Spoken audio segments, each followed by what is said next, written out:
And welcome to the End Time Shofar End Time Bible Prophecy Podcast. This podcast will be dealing with Hollywood A-list actors, demon possession, and spirit channeling.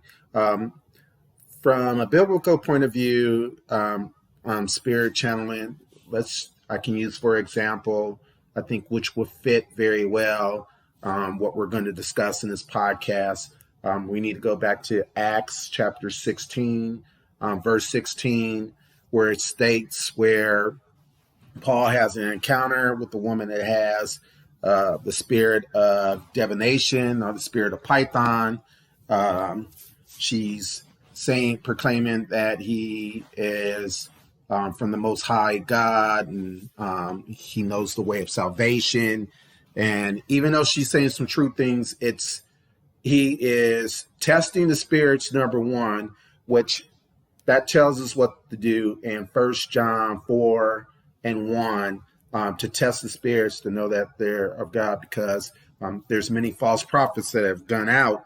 So Paul, being in the spirit, not being fleshly minded or carnal minded, just tended to the woman's words, saying, okay, she's speaking truth, but he's understanding the source where it's coming from. So she's speaking under inspiration of the spirit of Python, which we can see that the very famous oracle at Delphi, where you have the female prophetess, which will speak under inspiration, where these women would go up to the caves and inhale vapors, a form of pharmakia, and they will fall into a trance and be able to have this demon spirit enter into them and give them the unction to give all these oracles and all. What we've seen in modern times of the 21st century, we can see Hollywood elite actors and actresses channeling spirits to enhance their performance. What is spirit channeling that we must need? Because we're going to look to see how some of these actors, they're method actors, but they're using ancient techniques of channeling, not just a character, but they're channeling a spirit to convey a message. So when we look at spirit channeling, it's nothing more than modern day mediumship. So a lot of these actors and actresses, they're nothing more than modern day mediums who are channeling the spirit, which is actually spirit possession, and it's not the Holy Spirit; it's demon possession that takes place. There are two forms of basic forms of channeling. There are intentional channeling and spontaneous channeling. Intentional channeling is when a person actively seeks to be possessed by spirits. In such cases, the spirits usually wait for the individual's permission to enter the body. Spontaneous channeling is the spirit takes control when they please, and the channeler is at the mercy of the spirit. So we can see sometimes, for example, we're talking about actors and actresses, but we can look at the singer Beyonce with her quote-unquote alter ego, Sasha Fierce. She would channel Sasha Fierce, and Beyonce's been on interview stating that Sasha Fierce can do things that she can normally won't do. That's a form of spirit channeling. And then she says sometimes the spirit just shows up and just overtakes her. So it's just spontaneous. Channeling defined by the Bible is demon possession and the use of consulting a familiar spirit. However, with these Hollywood A-list actors and actresses, they're being aided by demons in many of their theatrical performances.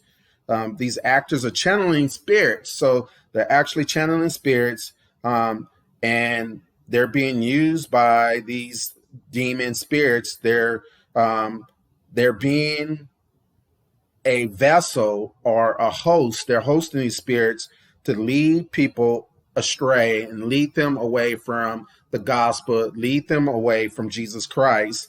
And also their main objective is to promote the antichrist morals in their films and the beast system. So they're nothing more than puppets in Satan's spiritual game to gain the hearts of men and women.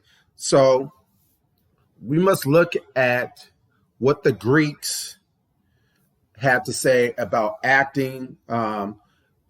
Famous philosopher Plato and Socrates both had this to say about acting and how during ancient times, ancient Greece times, how actors were aided by the spirits.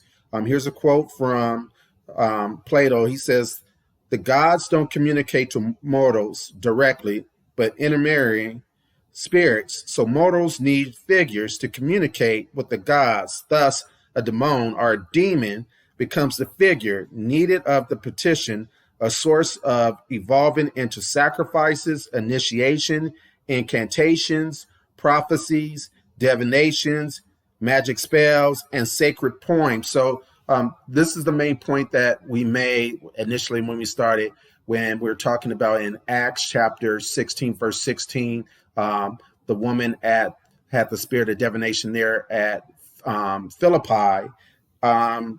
It was a demon or a demon that was operating under the influence. And even going back to that, I know some people try to use, they said the spirit of Python, like it's an actual python that we know in Western society that comes and it squeezes somebody to death.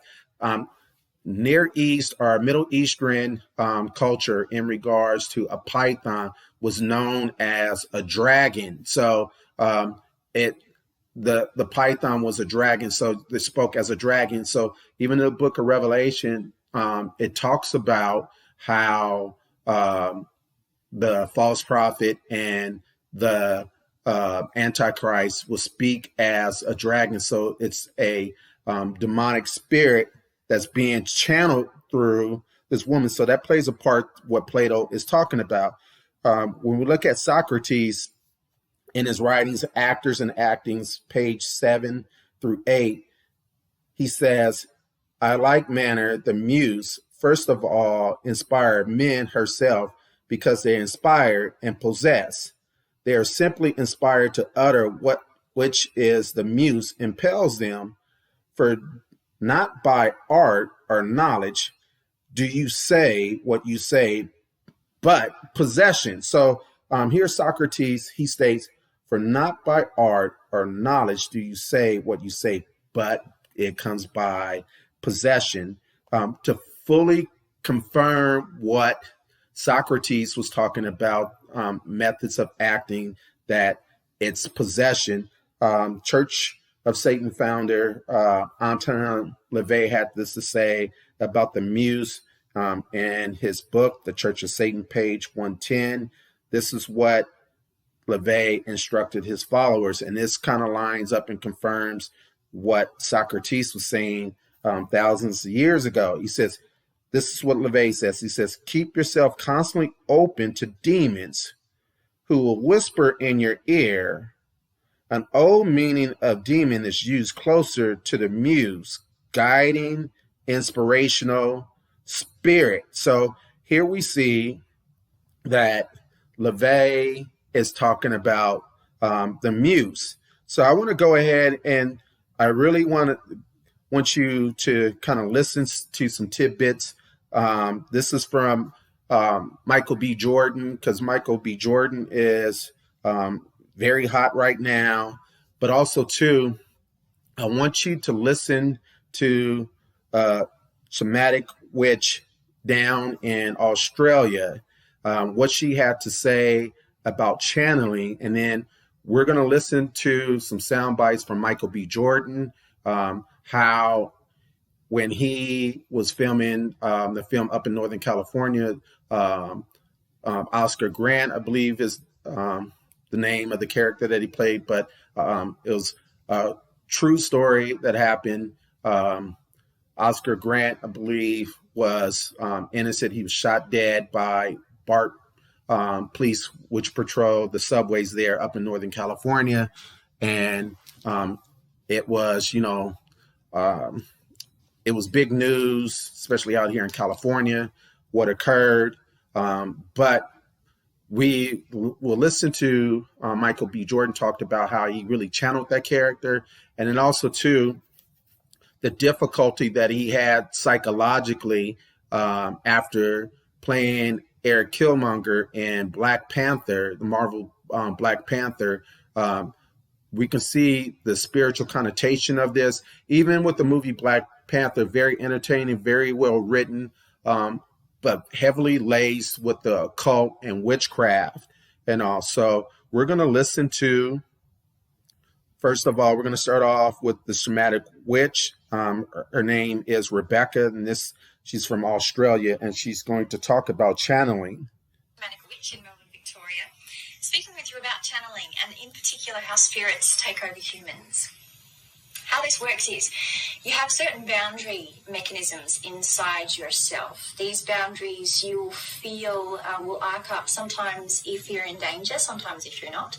So you might feel like a tingling or just a super awareness of where you are if you're walking around the streets at night, or you might be particularly aware if someone's looking at you across the room. So you have boundaries, and you have internal technologies that keep you aware of whether your boundaries are being breached or not. When you drop a boundary, you are inviting things in. When you invite things in, they actually fuse and code with your consciousness. And so once in, often your body yourself no longer recognizes that it's not you. And so you grow fused with this other consciousness. How you drop your boundaries is anytime you're off your head. So we do that often with alcohol or drugs, music sometimes, sex sometimes. When we try and lift our consciousnesses or expand our consciousnesses, we run the risk of pushing ourselves past our boundary mechanisms. Once we are past where we usually are, we potentially are open. When we are open, what we try and be is open to things which are loving, or things which are kind, things which are good, or greater clarity, greater insight, etc., etc. However, at the point that we have dropped our boundaries, it's very hard to tell the information that's coming in, to see whether it's positive or negative on us. When we channel, often we are fusing, we are actively opening up our consciousnesses, and we are fusing with something else's consciousness. I would highly recommend that we clear our consciousnesses regularly by earthing ourselves. So that's a grounding system which takes energy out through our feet or through our hands back into the earth, and just checking whether we've had big changes in personalities, whether we have extra voices in our heads, whether the things that we think are more life-giving and more full of vitality or less. And probably checking regularly, particularly if you do any kind of healing work or hands-on work, because there is a fusing, obviously, through our central nervous system with what we're dealing with. So I recommend, if you're in a field where you're opening yourself up, or if you have habits or hobbies where you are consistently dropping the boundaries inside your head, to maybe have a daily or at least a weekly system which brings you back down through your feet and through your hands into the earth, and a shelling off of any other kinds of consciousnesses. So protection, banishing, resetting of boundaries, and maybe even some external check that you are still yourself, that you are still that you're still using your energy well, and you can tell that by how much vitality or how much life you feel inside of yourself. I would pray to him. I would channel his energy. I would just ask to be around me. When did you feel it the most? Honestly, it was when it was on the platform, and we're going to use it while the train wasn't running. Yeah. And tons of extras,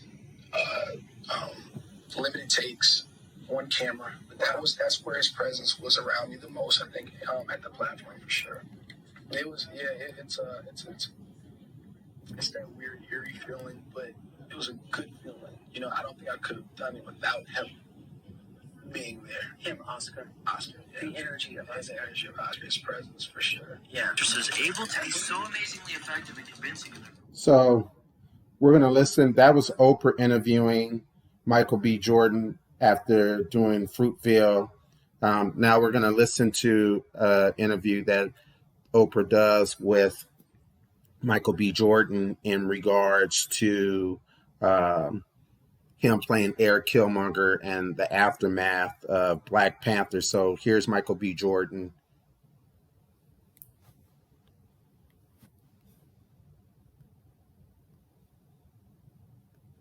So we're going to listen in. He's talking about the psychological stress that he underwent and the aftermath of playing Eric Killmonger. Because he really got himself involved in the character. And we can even listen to what the Shamanic Witch had to say. Kind of pain and rage and all those emotions that Eric kind of represents from being black and brown here in America. I was able to kind of put that, into a character and put it on screen. So that's something that I didn't take lightly, and I didn't have a process. I'm not like one of these, some people have methods or people are this or that. I just did whatever I felt I needed to do, or whatever I felt was right in the moment every step of the way. So it was no real plan. I didn't have an escape plan either. So like every day was just going into this place, and I just tried to stay there as long as I could. And then when it was all over, I think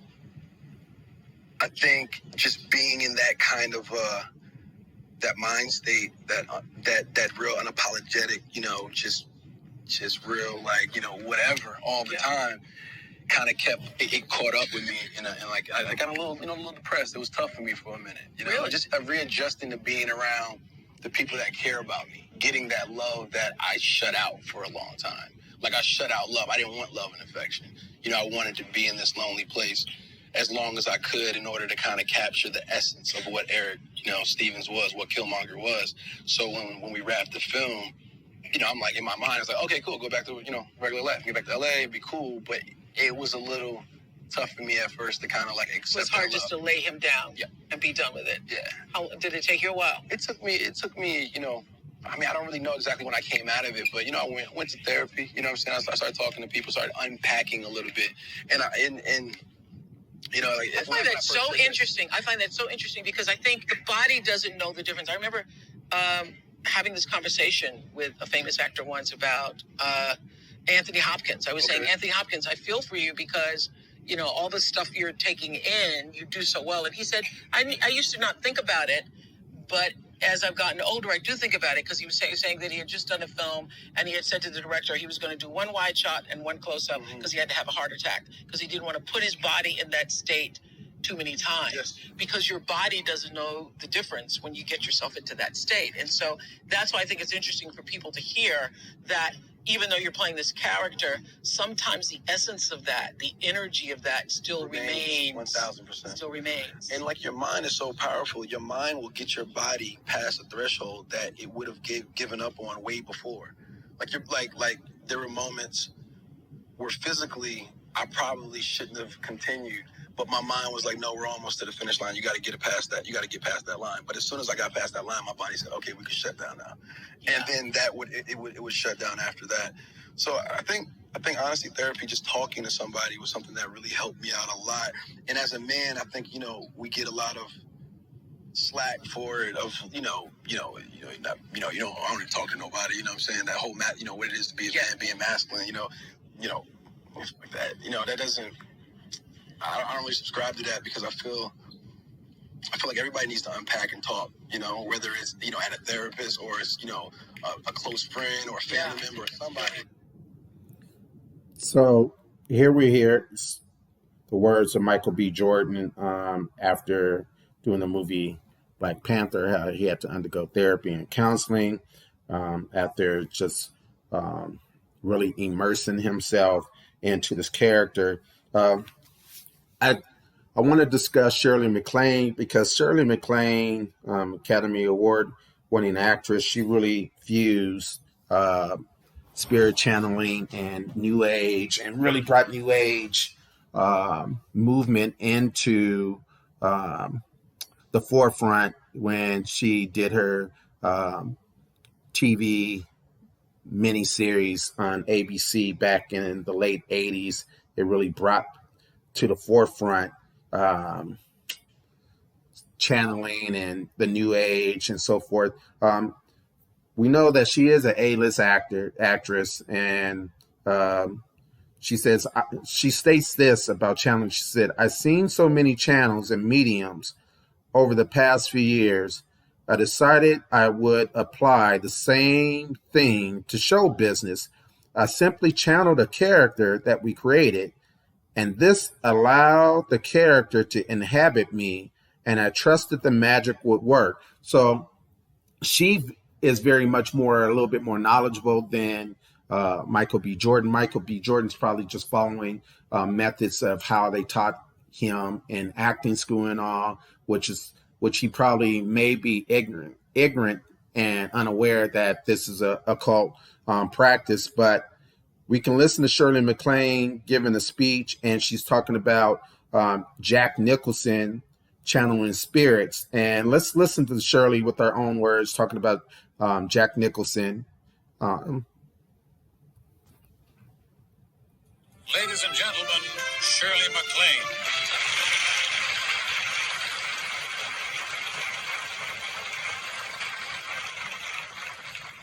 When people ask me, who is my role model in this business, I say you, Jack. I think why you're my role model has to do with the way you relate to vanity, or the lack of it.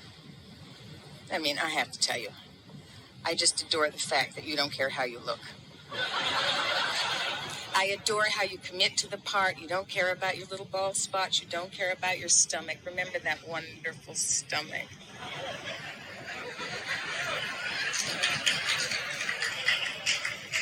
You don't care about your wrinkles. This is all extremely important to me. Doing a love scene with Jack Nicholson is absolute middle-aged bliss. I mean, to lie in bed and rehearse a love scene, it's so funny, it's so spontaneous, it's so open. We're lying in bed and we're rehearsing the astronaut Garrett Reed love scene. He's explaining to Aurora what it was like to walk on the moon. She's loving it. And then we launched into the first take, and two voices came out of you. Do you remember this? Two voices, and they were simultaneous words, but they were two levels of sound. And I looked over at you. You were amazed. I was amazed, and you said, "Well, sure, Cheryl, I'm many different people." I said, "No, Jack, you're channeling."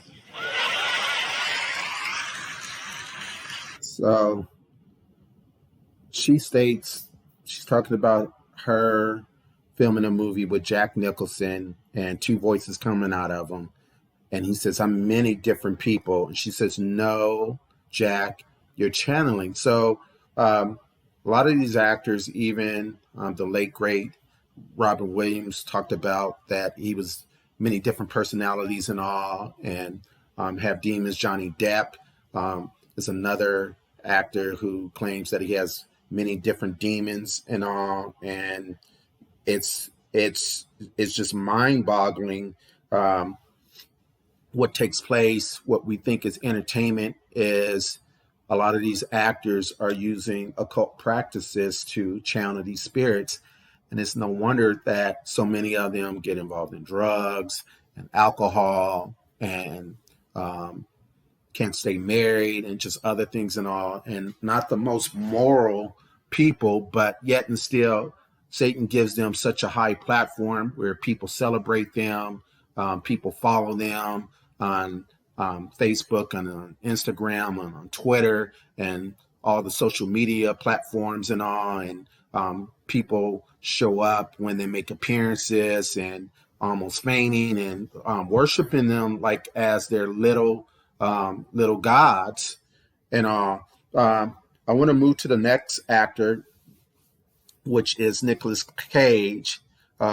Nicolas Cage, a couple of years ago, in an interview, he talked about this acting method, nouveau shamanic, where he's actually a shaman, and he acts as a medium to take on the characteristics of otherworldly characters. And he did this in regards to Ghost Rider, the movie Ghost Rider, where he's playing the lead character, Johnny Blaze slash Ghost Rider. And he states that he used aspects of shamanism to channel this character. And then we look at shamanism, it's nothing more than mediumship or channeling, in which the shaman channels the spirits, and more spirits speak through the shaman.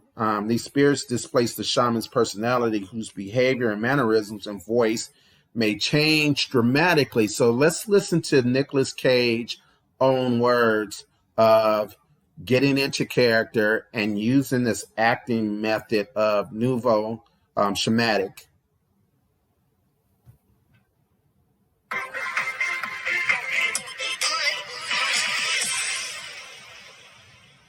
You've developed an acting discipline that you've referred to as nouveau shamanic. Is that correct? Yeah. What are the core principles? I've been told that all actors really hail from the early medicine men and the shamans in the villages pre-Christianity, where they would put on masks and act out, and really they were probably pretty crazy, but they would go in and find answers to questions. Today you're called psychotic if you do that, but it's all semantics. So what I would do is I'd put on Afro-Caribbean paint, like a white and black paint, and black out my eyes so I look like this sort of Afro-Caribbean voodoo icon. And then I would sew in bits of Egyptian artifacts that were thousands of years old into my costume and gather some onyx or tourmaline or something that was meant to have vibrations. And who knows if it works or doesn't, but for me it was an idea of like trying to stimulate my mind, or trick my mind into believing I was this character from another dimension. And I would walk on the set and then wouldn't speak to anybody, wouldn't say a word. So I projected this aura of horror, which created fear in my fellow actors, which then inspired me to believe I really was this character. Exciting. I'd love to be on set with you. Yeah, thanks. So, did you listen closely what he stated about his acting method, this nouveau shamanic? So he stated that acting is nothing more than ancient shamans, which will put on masks and take on the characteristics of different spirits. Even Oprah Winfrey and Denzel Washington are professing Christians, but even some of their acting methods, they've channeled spirits. Denzel Washington in Glory talks about, which we'll hear some sound bites in regards to that. When he played the character on Glory, he talked about how he acted in certain scenes, how the spirits just really worked through him. And then also too, Oprah Winfrey, when she starred in a movie with Danny Glover, the name escapes me, but she talks about the spirits inhabiting her. With Oprah, that's not a surprise, because Oprah Winfrey is heavily, even though she professes to be a Christian, she mixes Christianity and New Age all together in one, and she is by far known as the prophetess or the apostle for the New Age movement.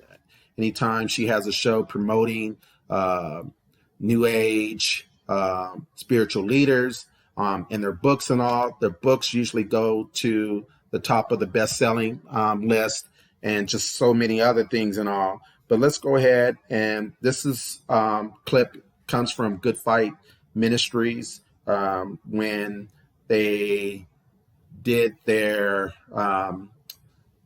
expose in regards to Hollywood and actors, but this was with Oprah and Denzel Washington.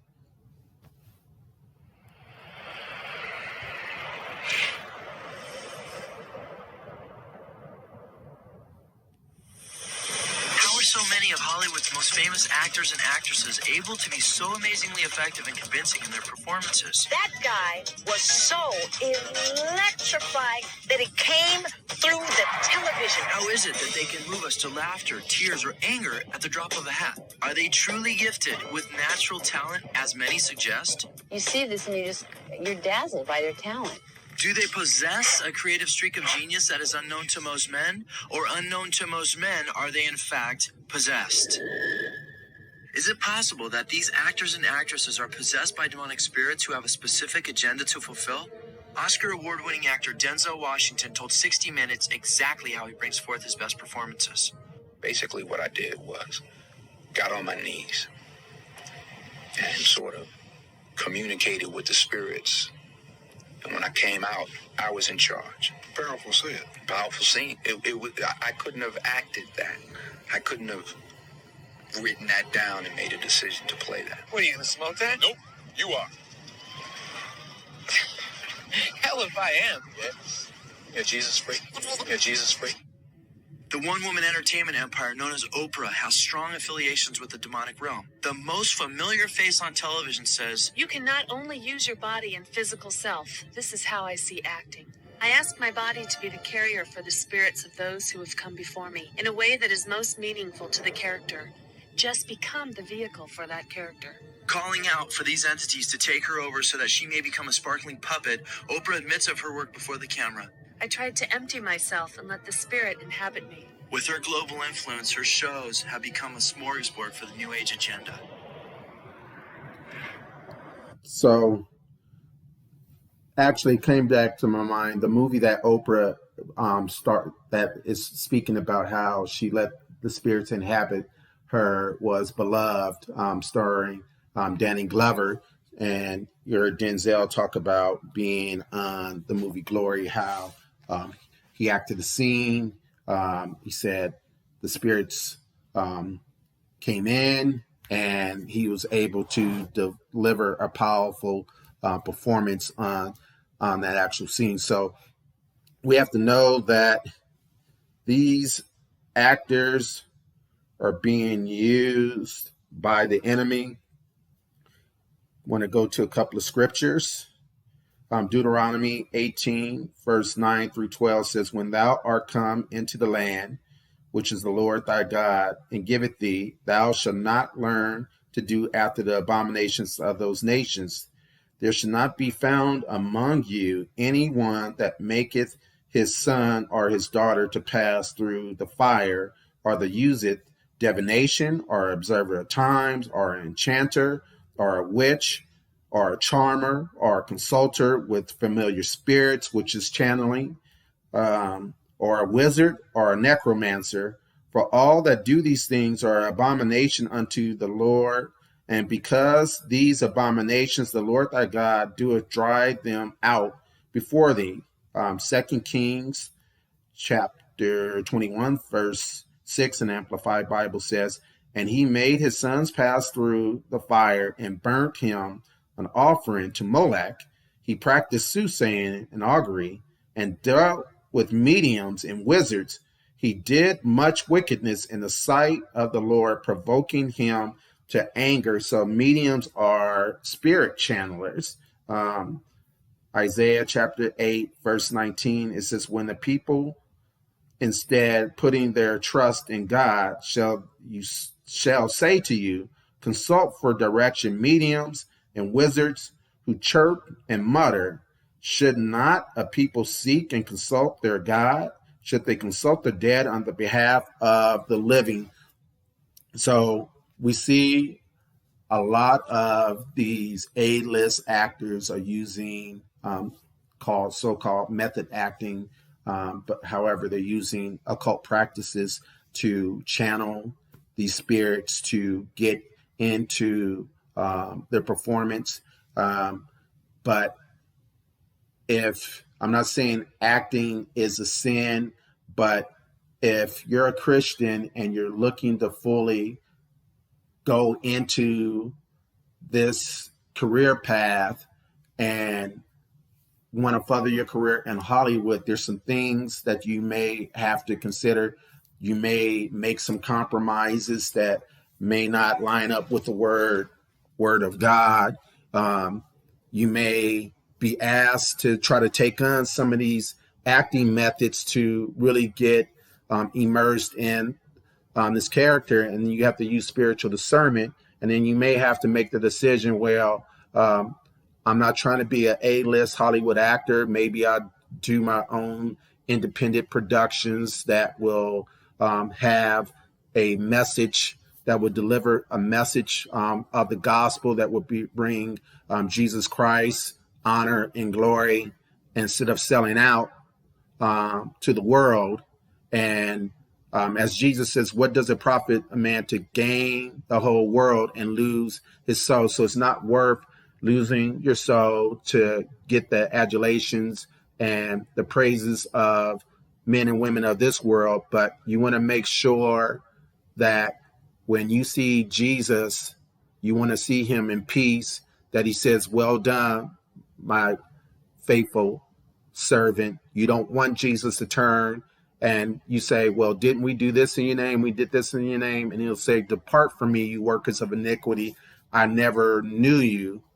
You never really had a relationship with me. So we're definitely living in the last days. We can see spirit channeling take place, not just in the realm of acting, but with music, which at a later date we can get into.